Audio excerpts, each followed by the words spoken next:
Start. அன்பர்களுக்கு வணக்கம். ஓம் ஓம் ஜெய் ஓம் ஜெய் ஓம் ஜெய் ஜெய் ஓம் ஓம் ஓம் ஓம் ஓம் ஜெய் ஜெய் ஓம்.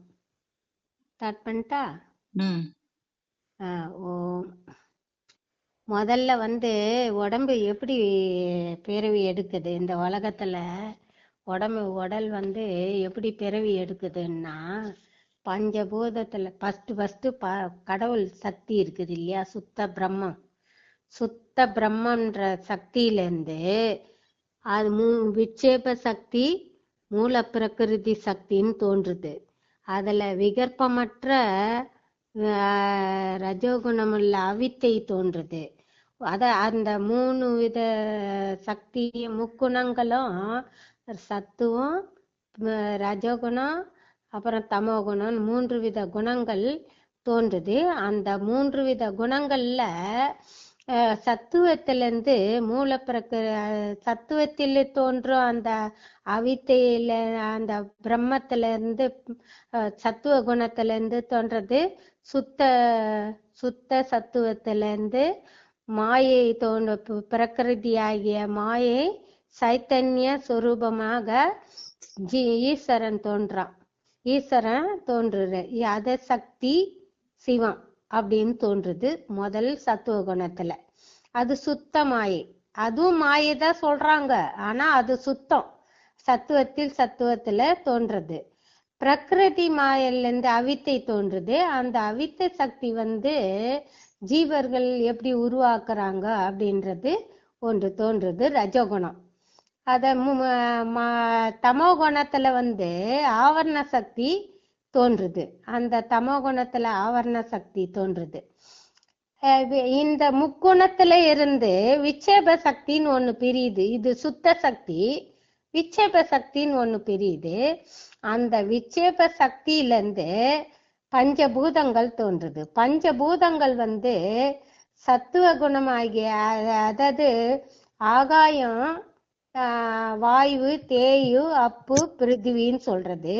ஆகாயம்னா சுத்த வெட்டவெளி, வாயுன்னா சுத்த காற்று, தேயுன்னா நெருப்பு. இது தேயு, ஆகாயம், வாயு, தேயு, அப்புன்னா தண்ணி, பிருத்திவின்னா மண்ணு. அப்ப அந்த 5 பஞ்சபூதங்கள்ல இருந்து பஞ்சீகரணம் பண்ணுது.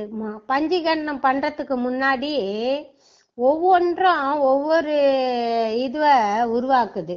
அதாவது பஞ்சீகரம் பண்றதுக்கு முன்னாடி விகித குணமுள்ள மூல பிரகிருதியிலையும் சத்துவம், ரஜசு, தமசுன்னு இருக்கு. விகற்பமற்ற பரபிரம்ம சுத்த சக்தின்னு தோன்றுது இல்லையா, ஈஸ்வரன்லாம் தோன்றாங்களே, பரமானந்தம். அதுல பிரம்மா, விஷ்ணு, மகேஸ்வரன் 3 தோன்றுது. இது சுத்த பிரம்மா, இது மூல பிரகிருதி. இந்த இதுல இருந்து ஈஸ்வர காரண சரீரம் வித்தையாகிய மாயை தோன்றுது. அந்த காரண சரீரத்திலயும் 3 குணம் இருக்குது. அந்த 3 குணம் தோன்றுது.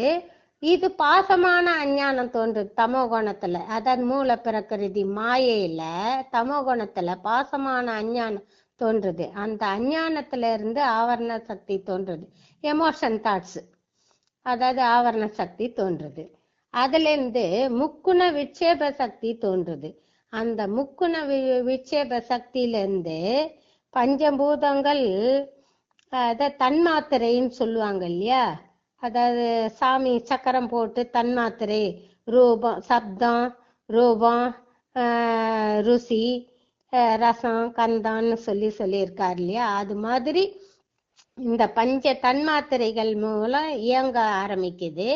அந்த இயக்கத்துல இருந்து தான் ஆகாயம், வாயு, தேயு, அப்பு, பிருத்திவி, இந்த 5 பஞ்சபூதங்களும் அது செயல்படும் போது, அப்போ உள்ளம், மனம், புத்தி, சித்தம், அகங்காரம், ஒரு 5 அந்த கரணங்களும், ஞானேந்திரியம், ஆக்கிரானம், சிங்குவை, சச்சுவை, தொக்கு, இது மாதிரி 5 பஞ்சேந்திரியங்கள், அத கண்ணு, மூக்கு, வாய், காது, அது சொல்றியா, நாக்கு, அந்த வாயில இருக்கிற ஜலவசம், அது தண்ணி சம்பந்தமானது. எல்லாமே பஞ்சபூதத்துல இருந்து தான் தோன்றுது. கண்ணு அக்னி அம்சம், மூக்கு இது பிருத்திவி அம்சம், ஆக்கிரானம், அத மூக்குக்கு ஆக்கிரானம் சொல்லுவாங்க. வாய்க்கு தண்ணி சுரந்துக்குன்னே இருக்கு, உமிழ்நீர், அதுக்கு சிங்குவைன்னு சொல்லுவாங்க. அப்போ கண்ணுக்கு கூரிய கண் பார்வை, பாக்குற பார்வை உருவாகுது இல்லையா, அதுக்கு சச்சுன்னு சொல்லுவாங்க. அப்புறம் நம்ம காது, செவிக்கு கேக்குது இல்லையா, ஆகாயத்துல இருந்து ஒலி அலைகள்லாம், அதுக்கு ஆகாயம், அத காது தொக்குன்னு சொல்லுவாங்க. ஆக மொத்தம் இந்த அந்த கரணம் 5, ஞானேந்திரியம் 5, கரணங்கள் 5, ஞானேந்திரியம் 5, இது 10 ஆச்சா. இந்த வாயுல இருந்து மீதி பாதி இருக்குது பாரு, ஆகாயம், வாயு, தேய், அப்பு, பிருத்திவி, அந்த பாதி பாகத்துல இருந்து வாயுக்கள் 5, கர்மேந்திரியம் 5ன்னு தோன்றுது. வாயுக்கள் பிராணன், பிராணன், சமானன், அபானன், சமானன், உதானன் அப்படின்ட்டு 5 இது தோன்றுது வாயுக்கள். இது மீதி பாதம், பாணி, பாயுரு, உபஸ்தம், வாக்கு, இது 5யும் கர்ம செயல்களை செய்யுது. அதாவது பாதம், பாணி, பாக்கு, அது உபஸ்தம்னா அதாவது மலை ஜலம் போற இடம், பாயுருன்னா மலம் கழிக்கிறது, உபஸ்தம்னா இது நீர் போகிறது, பாதம்னா காலு, பாணின்னா கை, சிங்கு, பாதம், பாணி, சிங்கு, இது வாக்குன்னா நல்ல நல்ல கெட்ட செயலையும் பேசும், நல்லதும் பேசும். இது சமானன், பிராணன், அபானன், சமானன், வியானன், உதானன், இந்த 5 வாயுக்களும் கர்ம செயலை புரியுது. இந்த 10, அதாவது வாயுக்கள் 5, இந்த கர்மேந்திரியம் 5, இந்த 10ம் சேர்ந்ததுதான் கர்ம செயலுக்கு புரியறதுனால இது கர்ம சாதனம்னு சொல்லுவாங்க. இது ஞானத்துக்கு உபயோகப்படுறதுனால அந்த கரணம் 5, ஞானேந்திரியம் 5, இது 10ம் ஞானத்துக்கு பயன்படுறதுனால இது ஞான சாதனம் சொல்லுவாங்க. ஆக மொத்தம் இந்த 20 அம்சம் இருக்குது இல்லையா, அந்த கரணம் 5, ஞானேந்திரியம் 5, வாயுக்கள் 5, கர்மேந்திரியம் 5, இந்த 20 சேர்ந்தது சூட்சும சரீரம் சொல்றோம்.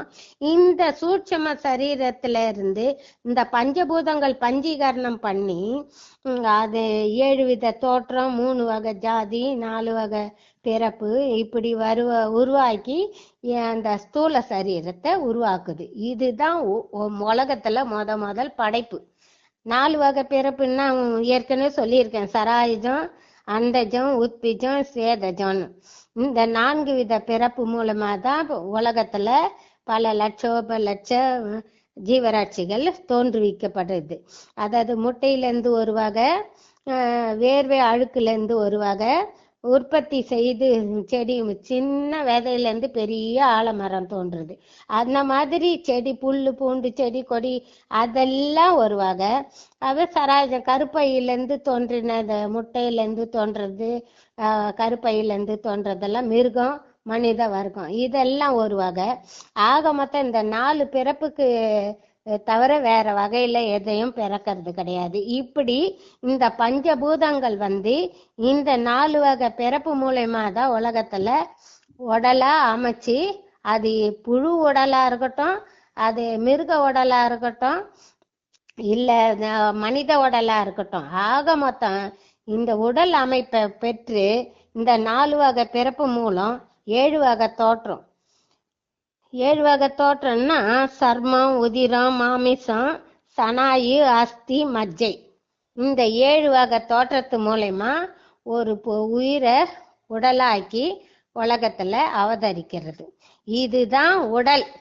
இந்த உடல் சூட்சும சரீரத்தை நம் மனுஷன் மிருக மத்தங்கள் எல்லாம் விட்டுரு, மனித பிறவி எடுத்த அந்த மனித உடல்ல சூட்சும சரீரம்னு ஒண்ணு இருக்குது, ஸ்தூல சரீரம்னு ஒண்ணு இருக்கிறது, அது காரண சரீரம்னு ஒண்ணு இருக்குது. இந்த 3 வித சரீரத்தையும் ஒன்றா அமைச்சு ஒரு ஒரு உடலை அமைச்சு எடுக்குது பாரு. அப்பேற்பட்ட அந்த உடலுக்கு தான் உடல்னு சொல்றோம். அது உடல் வகை முடிஞ்சுது. இந்த உடல்ல இருந்து பாடின்னு எடுத்துக்கினா உடலில் உயிர் சக்தி ஜீவன், அது பஞ்ச கோஷங்களுக்கு உட்பட்ட செயல்படும். அது தன்மை, அந்த பஞ்ச கோஷங்கள்னா அன்னமய கோஷம், பிராணமய கோஷம், மனோமய கோஷம், விஞ்ஞானமய கோஷம், ஆனந்தமய கோஷம். இந்த 5 செயலையுமே உடலில் உயிர் சக்தியா செயல்படுது. அப்போ உயிர் சக்தியா செயல்படும் போது 5 கோஷங்களும் அன்னமய கோஷம்னா அந்த உடம்புக்கு சாப்பாடு ஆகாரம் எவ்வளவு போடுறோமோ, எந்த சத்துள்ள ஆகாரம் சாப்பிட்றோமோ அதுக்கேத்த மாதிரி உடல் வளம் பலப்படும்.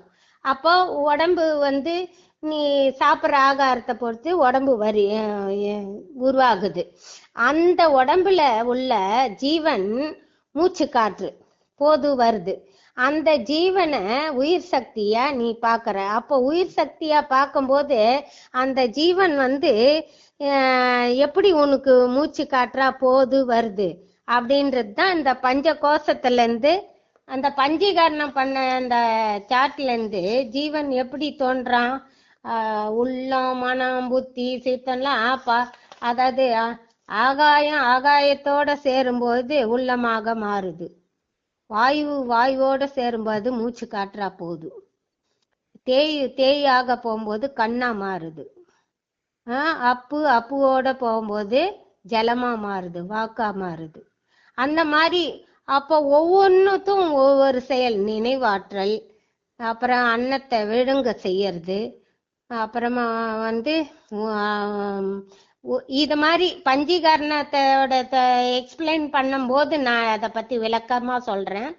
இப்ப ஷார்ட்டா நம்ம இதுக்கு உயிர் சக்தி ஜீவன் இது பஞ்ச கோஷங்களுக்கு உட்பட்ட செயல்.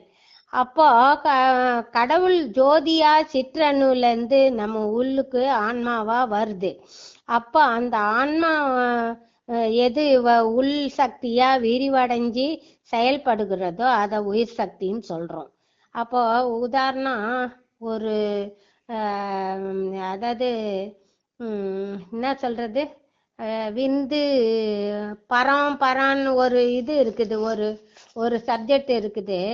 சிவம் சக்தி சத்துவ குணத்துல இருந்து பரபிரம்மம், அந்த பரபிரம்மத்துல இருந்து பஞ்சீகரணம் பண்ணும்போது அந்த ஆவரண சக்தி மூலமா ஸ்தூலம் உருவாகுது இல்லையா. அப்போ விந்தனு ஸ்ரோனிதம் இது கலந்து ஒரு உயிரை உருவாக்குது. அந்த உயிர் ஆற்றல் சிற்றணுவாய் இருக்கும்போது ஆன்மாவாய் உள்ள அந்த உயிர் ஆற்றல் உயிர் சக்தி விரிவடைந்து செயல்படும் பொழுது அது ஆன்ம சிற்சபையில உடல் ஜீவனா தோன்றுது. அந்த ஜீவன் உடலை கடந்து ஐம்புலன்களையும் வென்று பஞ்ச கோஷங்களையும் வென்று செல்லும் போது படுசூன்யமான கேவல பரபிரம்ம நிலையே அடையுது. அந்த உச்சி பிரம்மத்திலிருந்து வருது இல்லையா, அதே மாதிரி ஒடுங்கும் போது அந்த பிரம்ம நிலையே அடங்குது. அப்பேற்பட்ட அந்த சக்திக்கு தான் உயிர் சக்தி அப்படின்னு சொல்றது. இப்போ உடல் முடிஞ்சுது, உயிர் சக்தி முடிஞ்சுது, அப்புறம் உலகம் உயிர் சக்தி அது ஜீவர்களுக்கு பொதுவாக விளங்குகின்ற உணர்வு உயிர் என தெரிஞ்சுக்கலாம். உயிர் உணர்வு உயிர் நிலையில புறத்தோற்றத்துல பொருத்தி விழிப்புணர்வோட நம்ம உணர்வுகளோட பார்க்கும்போது காரியமா இயங்கிக்கின்னு இருக்குது. காரணமாயும் உறக்கத்தில் அதாவது உணர்வு நிலையில செயல்பாகும் போது காரண காரியமா இருக்குது. உறக்கத்துல இருந்து மயக்கத்துல தூங்கும் போது மயக்க நிலையை ஒடுங்க செய்யுது. உயிருள்ள பொருள்களா இருக்கும்போது எப்படி அவங்க தேகத்துல எப்படி விழிப்பு நிலையில உணர்வு பூர்வமா அவங்க காரண காரியமா இயங்குறாங்க அப்படின்றத நம்ம இப்ப பார்க்க போறோம். இப்ப அறிவுக்கு மேற்பட்ட ஆதாரமாகிய மனோ உணர்வு விளங்குவதால அவங்க அனுபவம் அதிகம் அவங்களுக்கு தோணுது. அப்ப அனுபவம் அதிகமா தோன்ற போது சிந்திக்கின்ற மன உணர்வு அவங்களுக்கு நினைவாற்றல் அதிகரிக்குது. நினைவாற்றல் அதிகரிக்கும் போது எண்ணம் அவங்களுக்கு உருவாக்கப்படுகிறது. இப்படி மனம், புத்தி, சித்தம், அகங்காரம் அவங்க ஒவ்வொரு நிலையும் அவங்களுக்கு உணர்த்துது. அப்போ மனம் உணர்வு நினைக்கும் விதமாக சித்தமாக அந்த சித்தத்துல உணர்வு மூலமா சித்தத்துல கலங்கும் போது அவங்களுக்கு மனக்குழப்பங்கள் ஏற்படுது. மனக்குழப்பங்கள் ஏற்படும் போது அவன் உள்ளத்துல அமைதியற்ற நிலை உருவாகுது. ஆனா உள்ளீடான இறைநிலையை அறிந்து கொள்வதற்கு நிச்சயம் அவனால அந்த முடியவே முடியல. அவன் உணர்வை மன எழுச்சி அப்போ அதிகரிக்கும். மன எழுச்சி உருவாகுது. அதாவது நான் ஸ்ட்ரெஸ்ஸா இருக்கேன், இது மன அமைதி இல்லாம இருக்கிறேன் அப்படின்னு சொல்றான். அத மாதிரி சொல்லும்போது அகங்கார பேதம் இருக்கும் வர கடவுள் உண்மை அவனுக்கு தெரியவே தெரியாது. அப்படி கடவுள் உண்மை தெரியாம இருக்கிறவரெல்லாம் உலகத்திலேயே தான் இவன் உருண்டுக்குனே தான் பிறவி எடுப்பான், பிறவி மறுபடியும் மடிவான், திரும்ப பிறவி எடுப்பான், திரும்ப இதுவே மடிஞ்சுக்கினே இருப்பான். அதே மாதிரி பிறந்து இறந்து பல ஜென்மம் ஆயிடும். அப்ப அவனுக்கு ஞானம் உருவாகாது. அப்படிப்பட்ட அவன் இவற்றை எப்ப கடந்து செல்வான்? அப்ப அந்த பிரம்மம் என்ற ஒரு உண்மை பொருளை அவன் தெரிஞ்சுக்கணும். அந்த உண்மை பொருள் அவனுக்கு பிரம்மன்னு உணர்த்துறதுக்கு அந்த ஞானமாகிய அருள் மெய் அறிவு தான் அவனுக்கு சக்தியா அந்த உணர்த்துறதுக்கு அந்த சக்தியில அவன் செயல்படணும். அப்படியாப்பட்ட செயல்படும் போது அவன் உடலை கடக்கும் போது அவனுக்கு என்ன ரொம்ப கஷ்டப்பட்டு பிரேயர் பண்ணி பக்தி ஜபா தாரணா மூலமா அவனோட நிலைய அவனே உணர்த்தி ஐம்புலன்களையும் உள்ளடக்கி அந்த கரணத்தை உள்ளடக்கி அவன் எல்லாத்தையும் ஆராய்ச்சி பண்ணி அவன் செயல்படும் போது அவனுக்கு உண்மை தொடர்பு புலன் அறிய மனோ ஆற்றல் கிடைக்குது. அப்போ மன ஆற்றல் கிடைக்கும் போது அந்த ஒருநிலைப்படும் போது மன ஆற்றல் உருவாகும் போது அந்த பொதுவா அவன் ஈஸியா என்னது உடலை கடந்து வந்துடுறான். அப்போ உலகத்துக்கு வரும்போது இது உலகத்துல உள்ளது எல்லாமே மாயை, நம்ம இந்த மாயை நமக்கு இதெல்லாம் தேவையில்லாதது அப்படின்றது அவனுக்கு தோணுது. அப்போ உடலை கடக்கும் போது பொருள் உள்ள ஆப்ஜெக்ட், அதாவது உடல்னு வந்தாவே ஆப்ஜெக்ட் பொருள் உலகம் தெரியும். அந்த கடக்கும் போது பொருள் உலகம் இல்லை. மனதை கடக்கும் போது உணர்ச்சிகள் இல்லை. புத்தியை கடக்கும் போது எண்ண அலைகள் இல்லை. அப்பொழுது அவனிடத்தில் மிஞ்சி இருப்பது பிரம்மந்தான். அப்பந்தான் தீவிர தியான பயிற்சியில அவன் பிரம்மத்தையே உணர்ந்து பார்க்கறான். அப்பேற்பட்ட அந்த பிரம்ம நிலை எதுவோ அது உலகத்தை பார்க்கும்போது மனம், உடல், புத்தி எல்லாமே அவனுக்குள்ளேயே டோட்டல் இன்டலெக்ட் மகத்தான புத்தியை உருவாக்கி தருது.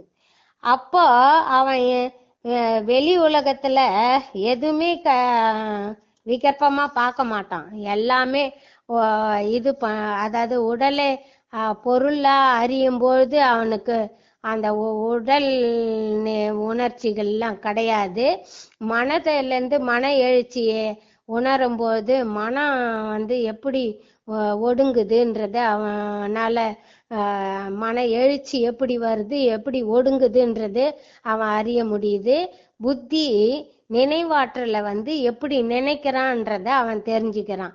அப்போ அப்பேற்பட்ட அந்த மூன்றையும் கடந்த நிலைய தெரிஞ்சுக்கும் போது தான் உண்மையான நான்ற அந்த பரமாத்மா இது அர்ஜுனருக்கு இவரு கிருஷ்ண பரமாத்மா சொல்றாரு பாரு, நான் நான் அதாவது இவரு போர்க்காலத்துல இந்த பாட்டன் இருக்கிறான், சித்தப்பா இருக்கிறான், மாமன் இருக்கிறான், அப்படி இவங்களெல்லாம் நான் எப்படி போர் பண்றது அப்படின்னு அர்ஜுனன் கேக்குறான். எப்படி சாவடிக்கிறது அப்படின்னு சொல்லி. அப்ப இவரு சொல்றாரு, அடப்பா இவங்கெல்லாம் ஏற்கனவே செத்துட்டாங்க, அவங்க எல்லாம் இப்ப இருக்கிறது சக்கதான் இருக்குது, அதனால நீ தைரியமா இரு, நான் செஞ்சேன், இது ஏற்கனவே நான் அவங்களெல்லாம் கொன்னுட்டேன், நீ இப்போ சும்மா 50 எழுத போற அப்படின்னு சொல்லி அவர் உணர்த்துற மாதிரி இந்த நான் என்ற பரபிரம்மத்தை, இந்த உடலு மனம் புத்தி இது மூணும் அந்த நான் என்ற அந்த பரமாத்மா பகுதி அந்த ஆத்மா நிலைக்கு கொண்டு வருது, அது உணர்த்துது. அப்போ ஓஹோ உண்மையான நிலை இதுதான் அப்படின்னு சொல்லி அந்த நானை உணர்றது, அதுதான் ஆத்மா, ஆன்மா, அதான் பிரம்மம், அதுதான் பிரம்மம், ஆன்மா, சூட்சுமத்தில் சூட்சுமம், டோட்டல் இன்டலெக்ட், அது எல்லாத்தையும் முக்குணங்களையும் கடந்த நிலை எதுவோ அதுதான் அந்த பிரம்மா அப்படின்னு சொல்றது. இப்ப பிரம்மா முடிஞ்சுது. உடலில் உயிர் சக்தி சூடாய் உணர்வதற்கு காரணம் மனித வடிவில் காரியப்பட்ட தேகத்தை கடந்து பஞ்ச தத்துவத்தை உணர்ந்து ஈகம் பரம் சுகத்தில் கால தேச வித்தியாசமான செயல்களாக வடிவெடுப்பது காரண காரியங்களாகும். மனிதனிடத்தில் மனதாய் மிளிர்வது மாயை என்பது ஒரு க்ஷணத்திற்கு இருந்தது போன்று பின்பு இல்லாதது எது? அது யாதொன்றும் இல்லை. அது மாறி மாறி அமைகிற தன்மை எது இருக்குதோ அது மாயை. இதெல்லாம் பிரபஞ்சம் எது, மாயை எது, அது மனிதனோட செயல்பாடுகள் எது, அப்படியெல்லாம் உணர்ந்து பார்க்கும்போது உறக்கத்துல சாக்கரம் சொப்பனம் சுழித்தின்னு அவனுக்கு வருது. அப்போ மனது ஒடுங்கும் போது மனிதனுக்கு உலகம் இல்லை, மனது அலைப்பாயும் போது கனவு நிலையா வருது. சாக்கரம் சாக்கரத்தை சொப்பனம் சாக்கரத்தை சுழித்தி சாக்கரத்து துரியன் வருது. இப்படி கடந்து செல்லும் போது அவனுக்கு கனவு உலகிலையும் அவனுக்கு கனவா அவன் அங்கேயும் அவஸ்தைப்படுறான். அப்பேற்பட்ட நிலை தான் உலகம், இதுதான் உலகம் அப்படின்னு அவனுக்கு உணர்த்துது. அப்போ சாக்கரம் சொப்பனம் சுழுத்தி துரியம் இந்த 4 நிலையிலயும் ஒவ்வொன்றும் 4 வகை இருக்குது. சாக்கரம் சாக்கரத்தி சொப்பனம் சாக்கரத்தி சுழுத்தி சாக்கரத்தில் துரியம். அதே மாதிரி சொப்பனத்தில் சாக்கரம் சொப்பனத்தில் சுழுத்தி சொப்பனத்தில் சொப்பனம் சொப்பனத்தில் துரியம். அப்ப துரியன் எடுத்துக்கினா இது சுழுத்தின்னு எடுத்துக்கினா சுழுத்தியில் சாக்கரம் சுழுத்தியில் இது பெரிய சப்ஜெக்ட், 16 நிலைகள். ஆக மொத்தம் இந்த நிலையில எது சிறந்ததுன்னா துரிய நிலை தான் சிறந்தது. அப்ப இந்த துரிய நிலையில இருக்கும்போது அதை மும்மலத்தை எப்படி ஒழிக்கிறது அப்படின்றது அந்த ஜீவாத்மா பரமாத்மா பகுதிக்கு எப்படி வரான் அப்படின்றது அந்த துரிய நிலையில தெரிஞ்சுக்கலாம். இது ஜீவாத்மா பரமாத்மாவோட சேரும் தருவாயில் மாயையானது மலம் என்று பெயர்படுது. அது கர்மம் வாக்கு காயம் அப்படின்னு மாறுது. இந்த ஜீவி அவ்வியக்கம்னு ஒண்ணு இருக்குது. அதன் அடிப்படையில் அழிந்து போகுது திரிபுடி. அதாவது பிராரத்தம் ஆகாமியம் சஞ்சிதம் 3 வித கர்மாக்கள் மூலமா மனிதனுக்கு உலகத்துல அவஸ்தாத்திரையன் அந்த கர்ம வினைகள் அவன் அனுபவிக்கிறான். இதெல்லாம் அனுபவிக்கிறது தான் உலகத்தோட பாடு. அப்போ இவன் எவ்வளோ அனுபவத்துல பிராரத்தம் உள்ளதோ அதுக்கேத்த மாதிரி அனுபவிக்கணும். உணர்ச்சி இல்ல சரியான சாட்சி, இந்த தும்பத தர்சனம் என்னென்னவோ இருக்குது. அந்த மாதிரி ஒரு நிலையெல்லாம் இல்லாம அவன் தன்னைத்தானே உணர நிலைக்கு வரணும். அப்ப தன்னை அடியோட தன்னைத்தானே சகஜ சமாதி நிலையை அடைக்கிறதுக்கு அவனுக்கு பிராக்டிஸ் வேணும். பிராக்டிஸ் பண்ண அவனோட மனம் முக்குணங்களை வென்று, மும்மாயையும் வென்று, மும்மலத்தையும் வென்று, அது தமோகுணம் ரஜகுணம் எல்லாத்தையும் வென்று அந்த சூட்சுமியா அது எல்லாத்தையும் கடந்து அவன் இறைவன் அந்த நிலையில அடையும் பொழுது அவனுக்கு ஏகாந்த நிலை உருவாகுது. அந்த மாதிரி உருவாகும் பொழுது அதுதான் சுத்த பரபிரம்மம். அந்த சுத்த பரபிரம்மம் சிவம் சக்தின்னு ரெண்டா பிரியுது. சக்தின்னும் போது உடல் சக்தி, எதிர்ப்பாற்றல். சிவம்னு வரும்போது உயிர் சக்தி, சிவம் ஆற்றலா மாறுது. இப்போ உதாரணம் ஒரு இது என்னது, பல்பு லைட்டு போடுற, கரண்ட் கனெக்ஷன் கொடுத்தாதான் அந்த லைட் எரியுது. கனெக்ஷன் கொடுக்கலன்னா அந்த லைட் எரியுமா? எரியாது. அதே மாதிரி தான் உன்னோட குணம் சத்துவ குணத்துல இருந்து அந்த ரஜோகுணம் தமோ குணத்தை எப்படி வெல்வது? அதுக்கு நீ சகுண பிரம்மத்தை வணங்கணும். சகுண பிரம்மத்துல இருந்து அந்த சத்துவ குணத்துக்கு போகும்போது நிர்குணமா மாறிடும். அந்த நிர்குணமா இருந்து செயலாகும் போது ஆகாயம் வெட்ட வெளியா தெரியும். ஆகாயம் வெட்ட வெளியா தெரியும் போது அந்த பரபிரம்மா வெட்டவெளி சூன்யமான பிளேஸ். அந்த வெட்ட வெளியில அதுதான்டா கடவுள் அப்படின்றான். கடம்னா அந்த உடம்பு சரீரம். அந்த கடத்துக்குள்ள இருக்கிற அந்த பரம்பொருள் தான்டா கடவுள். அத நீ வெளியும் பார்க்கலாம், உள்ளேயும் பார்க்கலாம். நீ நினைச்சத நீ செயலாக்கலாம். நீ நினைச்சா அதை செயலாக்கலாம், இல்லைன்னா செயலற்றதாக்கலாம். இதுதான்டா உண்மை நிலை அப்படின்னு சொல்லிட்டு, அப்போ எப்படி உதாரணம் புளியங்கா ஓட்டுல ஒட்டிக்கின்னு இருந்தாங்களோ, அந்த புளியம்பழத்துல ஓடு ஒட்டாம இருக்கும். புளியம்பழத்துல ஓடு ஒட்டாம இருக்குது. அப்போ அங்க பக்குவப்படாத ஆத்மா பிரகிருதியில அந்த கட்டுண்டு கிடக்கும் போது, பிரகிருதியில கட்டுப்பட்டு இருக்கும்போது அதற்கு வினைப்பயன் உண்டு. வினைப்பயனுக்கு ஏற்ப அது மண்ணுலகில பிறக்குது, சொர்க்கத்துக்கு போகுது, நரகத்துக்கு போகுது. அவனோட கர்மாவுக்கு ஏத்த மாதிரி சொர்க்கம் நரகம்னு உருவாகுது. இப்ப இவ்வாறு ஆத்மா தன்னை பக்குவப்படுத்தி கொள்வது பக்குவம் அடைந்து வர வர வினைப்பயனிலிருந்து விடுபடுது. பக்குவம் அடைஞ்சு வர வர அவனுக்கு அவனே உணர்ந்து செயல்படும் போது வினைப்பயன் அவனை விட்டு கொஞ்சம் கொஞ்சமா விலகி வருது. அப்போ முக்தி அடைந்து அந்த பிறவி பலனை விசாரணை பார்க்கும்போது அவன் கற்பிதல் விளங்குது. அவன் பிறவாத இரவாத மாறுபாடு அடையாத ஆத்மாவை அவன் ஒட்டுவதில்லை. வினை அவன் அந்த ஆத்மாவை அந்த வினை ஒட்டுவதில்லை. அவனுக்கு அந்த ஆத்மா கிட்ட ஆத்மா தனி, உடம்பு தனி. இதுதான் உண்மை. ஆத்மா ஆனா அழியாதது. ஆத்மாவுக்கு நிகர் எதுவும் கிடையாது. ஆத்மா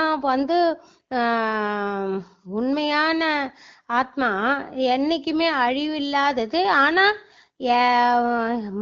எப்பவும் இருந்துக்குனே இருக்கும். எல்லாவற்றிலையும் இந்த சரீரம் போன அப்புறம் கூட ஆத்மா உயிரோட இருக்கும், இருந்துக்குனே இருக்கும். ஆனா இந்த உடல் இருக்கும் வரை இந்த ஆத்மா அதுக்குள்ள போய்க்கின்னு வந்துக்கின்னு மூச்சு காற்றா இயங்கிக்கின்னு இருக்குது, ஜீவாத்மாவா இயங்கிக்கின்னு இருக்குது. அப்படி ஒரு நிலையில அந்த ஆத்மாவா இருக்குது. இதுதான் உண்மையான தத்துவம். இந்த உண்மையான தத்துவத்தை நம்ம